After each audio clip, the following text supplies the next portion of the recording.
Good morning, ladies and gents. So I am back with a video, and this time around it's going to be again about the Glaive. So I originally did a Glaive build guide video, which I'm going to be flashing up on the screen for you right now, plus as well putting a link down in the description box below for you. So if you've not yet watched my Glaive build video, go back, have a watch and see actually how much better it plays in comparison to whatever else you have heard from Glaive. So just a very quick, too long didn't read for that video is I go 100% strength, I go Carnifex, and I put everything into being an absolute glass cannon for the Glaive. Now my reasoning behind that is Glaives are designed as a outburst, like kind of burst damage output hero class with the ability to actually buff your units and your fellow heroes as well, to get in there, do as much damage as possible, and then get straight back out and wait for all your skills to cool down, because the Glaive is very dependent on skills.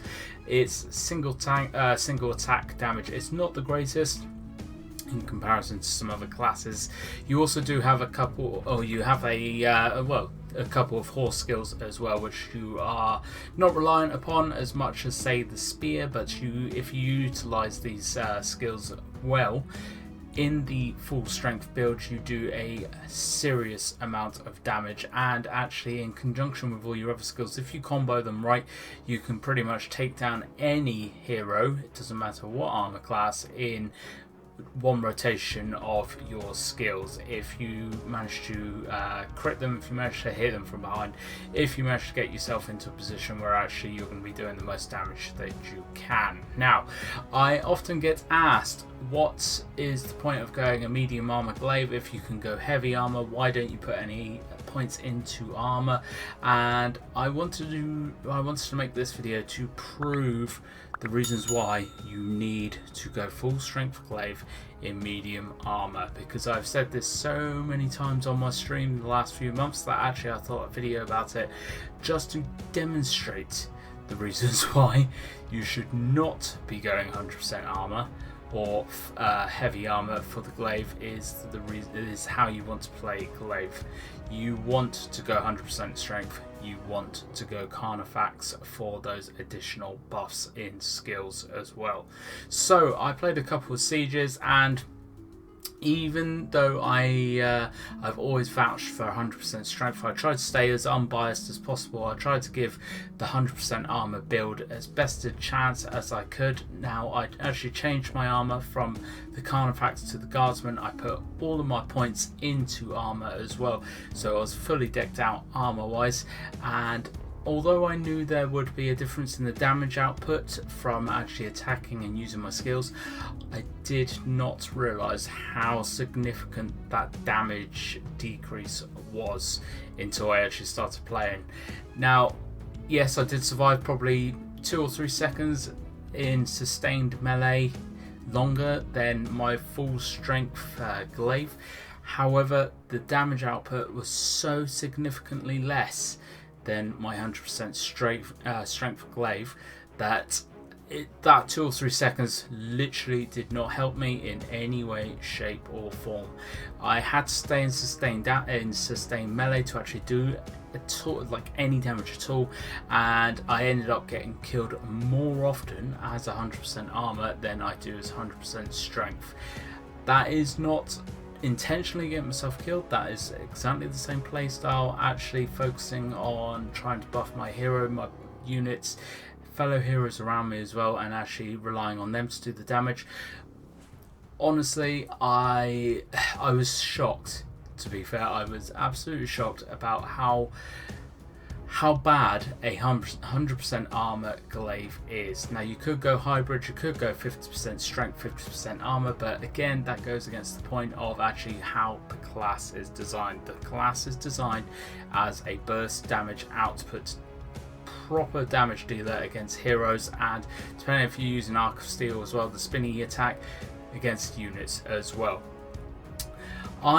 At the minute, in my 100% strength with Carnifex gear, I average about 3.3 thousand to 5,000 with a back crit on a normal single mouse attack.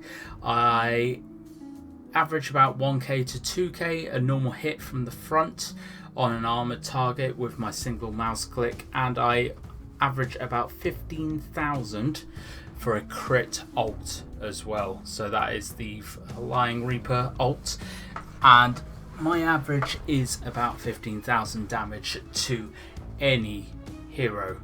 So obviously light armor's going to be a little bit more. That is based on heavy armors.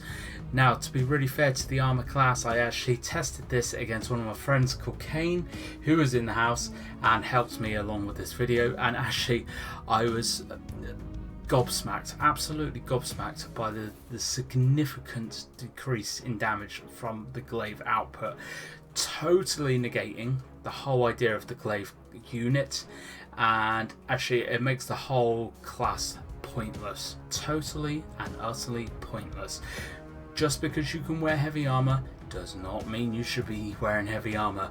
Just because I have the ability to go outside and jump off a cliff does not mean I should be going out and jumping off a cliff.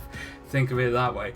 I need to play this class how it was designed, and that is the same for every single class in the game. So I tested this against Kane. Kane was a dual blade in light armor, and the decrease in damage was horrific, absolutely horrific. So starting off with a back crit, I averaged about 2,000. That is half of what I was averaging on the full strength. I was averaging about 500 to 800 damage for a normal single mouse click to the front, bearing in mind this is light armor as well, and I averaged a 6,000 damage ultimate against Kane in the back, so it critted. That is less than half of the damage output of the strength ultimate when I did it in the strength build. That is an horrific decrease in damage, so significant that even shocked me to the point where if you play 100% armor Glaive, I can categorically say, are playing the class wrong. You are not going to be a benefit to your team. You're not going to be a benefit to anyone playing 100% armor Glaive. You need to put every single point into strength, and you need to wear medium Carnifex gear to get the best out of your Glaive.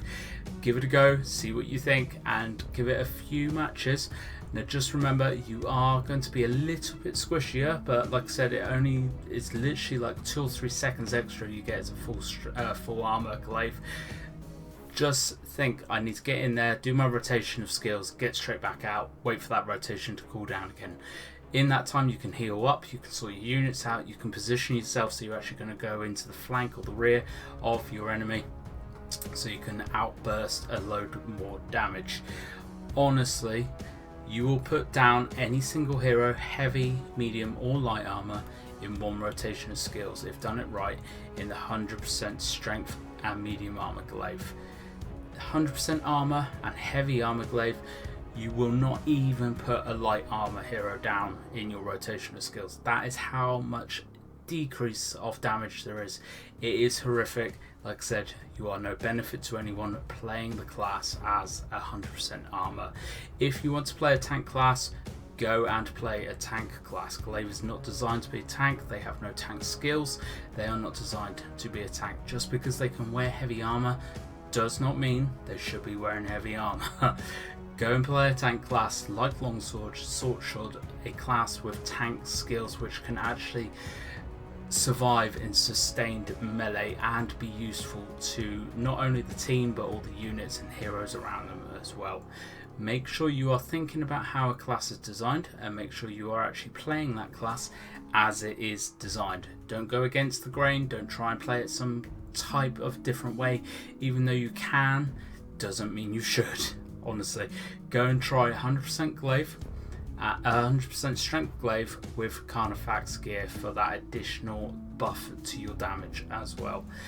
If you're not entirely sure, go back to my other Glaive video, have a look at that, and I will explain it a little bit more in depth in that one as well. But I just wanted to put this video out there to clear up any questions or confusion about the Glaive class. 100% strength, medium Carnifex gear. That's all you need to know, bottom line. Go play it, go give it a try, let me know down in the comments below how you get on. Thank you very much for watching though, folks. I hope you've enjoyed this video and this has cleared up a few questions about the Glaive class. If you have not yet subscribed, please do so for all the latest and greatest Conquerors Blade articles, guides, news and features as well. Hit that like button if you haven't already. Share this video around. Leave me a comment below telling me your thoughts on the Glaive and how you're finding playing it. And as always, folks, I hope to catch you out on the battlefield.